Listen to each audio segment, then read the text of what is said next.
आरोपींना पकडण्यासाठी जी सभा झाली, जे आंदोलन झालं, त्या आंदोलनाला आमचा सुद्धा पाठिंबा आहे. त्या कुटुंबाला न्याय मिळाला पाहिजे, ही आमची सुद्धा मागणी आहे. जे आरोपी आहेत ते अटक सुद्धा झाले पाहिजे, ही सुद्धा आमची मागणी आहे. परंतु तिथं आलेल्या गुणरत्न सदावर्ते याने मराठा समाज आणि संघर्ष योद्धा मनोजदादा जरांगे पाटील यांच्याबद्दल अश्लीलपणे वक्तव्य केले, टिंगलटावाळी केली, मनोजदादावर अश्लील शेरेबाजी केली आणि विशेषतः मराठा समाजावर आणि मराठा समाजातल्या नेत्यावर सुद्धा शेरेबाजी केली.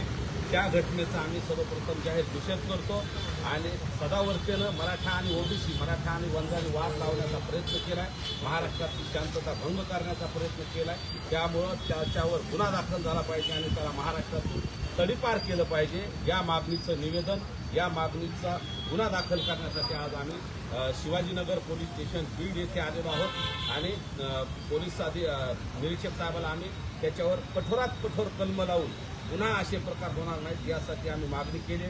तसेच याच निवेदनातून आम्ही गृह विभागाला सुद्धा यांच्याच माध्यमातून पोलीस अधीक्षक साहेबांच्या माध्यमातून कडक कारवाई करून गुणरत्न सदावर्तेला हद्दपार केलं पाहिजे आणि वेळप्रसंगी त्याच्या मुसक्या आवळून त्याला लॉकअपमध्ये सुद्धा टाकलं पाहिजे, ही आमची मागणी.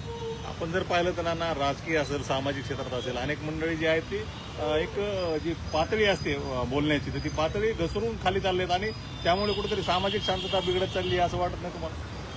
सामाजिक शांतता बिघडायला लागली.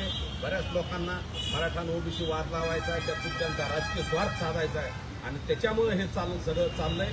म्हणून मराठा समाजाला मुद्दाम टार्गेट करायचं, मराठा आणि ओबीसी वाद लावायचा हे प्रकार चालू आहेत. म्हणून हे थांबलं पाहिजे, म्हणून कठोरात कठोर कारवाई करावी, म्हणून आम्ही हे निवेदन केलं. अशा पद्धतीने जातीय तेढ निर्माण करणाऱ्या लोकांना काय इशारा द्याल तुम्ही? जातीय तेढ निर्माण करणाऱ्यावर कठोरात कठोर कारवाई झाली पाहिजे आणि जाती भांडणं लावून राजकीय स्वार्थ कोणी साधू नये, ही सुद्धा आम्ही मागणी केली. सदावर्ते असतील किंवा असे काही वाचावीर या समाजात ते जाणून बुजून मराठा समाज आणि मनोजदादाला अतिशय खालच्या भाषेत बोलत असतात, त्यांच्यावर कारवाई झाली पाहिजे, ही आमची मागणी.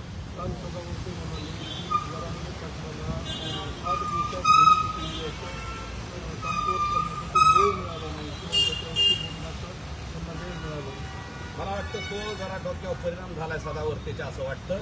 पहिल्याच दिवशी मनोजदादांनी त्या कुटुंबातल्या न्याय मिळाला पाहिजे ही भूमिका तुमच्या सगळ्यासमोर मांडली. त्याच्यानंतर वेळोवेळी काल सुद्धा तुमचे काही पत्रकार गेले होते परवा दिवशी, त्यावेळेस सुद्धा त्यांनी सांगितलं त्या कुटुंबाला न्याय मिळावा ही त्यांची भूमिका आहे. वेळोवेळी मीडियात सांगितलं, ठीक आहे, त्यांची तब्येतीमुळं किंवा ते सध्या जिल्ह्यातलं वातावरण थोडं वेगळं असल्यामुळे तिथं ते गेले नसतील, परंतु स्वर्गीय महादेव भैया मुंडेच्या कुटुंबाने बोलवलं, तिथं मनोजदादा गेले. त्या भगिनीने आमच्या हाक मारली होती मनोजदादाला की आम्हाला न्याय द्यायला या, तिथं गेले.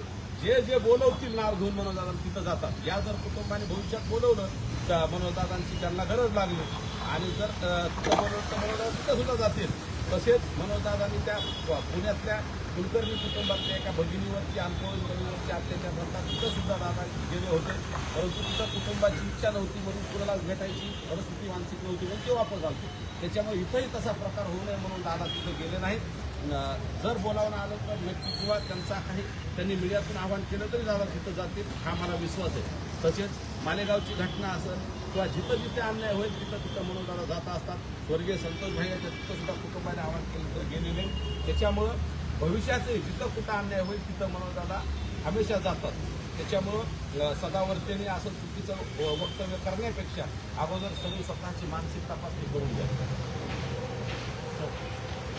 नीलकमल पैसे आलते ना.